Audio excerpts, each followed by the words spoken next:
اور ابھی آپ کو براہ راست لیے چلتے ہیں، پاکستان تحریک انصاف کے سینئر رہنما عمر ایوب میڈیا سے گفتگو کر رہے ہیں۔ اور بھی بہت سارے معاملات ہوئے، انہوں نے معافی نہیں مانگی، کارگل کا معاملہ آیا تب بھی معافی نہیں مانگی گئی، اب بھی وہ معافی نہیں مانگے گئے۔ اگر آپ معافی مانگ رہے ہیں تو اس میں کیا کوتاہی ہے؟ بڑا اچھا سوال ہے۔ ہم لوگ معافی مانگتے ہیں صرف اپنے رب العزت کے سامنے، باقی اور کسی سے معافی مانگنے کی بات نہیں ہے۔ 9 مئی کا جو سلسلہ ہے وہ سامنے لائیں، وہ سی سی ٹی وی فوٹیج لائیں، دودھ کا دودھ پانی کا پانی ہو جائے گا۔ پاکستان تحریک انصاف کے جتنے لوگ ہیں وہ پرامن ہیں۔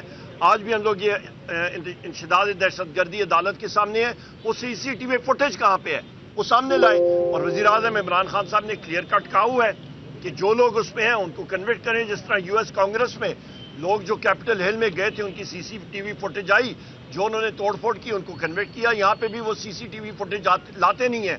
18 اگست کا جو آپ کا جوڈیشل کمپلیکس میں ہوا تھا، جو وہاں پہ لاٹھی چارج ہوئی، اس گاڑی کے اوپر وزیر اعظم عمران خان صاحب کی گاڑی کے بونٹ کے اوپر میں کھڑا تھا، میرے دائیں طرف مراد سعید تھے، میرے بائیں طرف زلفی بخاری صاحب تھے، اور بیرسٹر گور صاحب اور شبلی صاحب نے آ کے کہا کہ جی یہ ایک ٹریپ ہے۔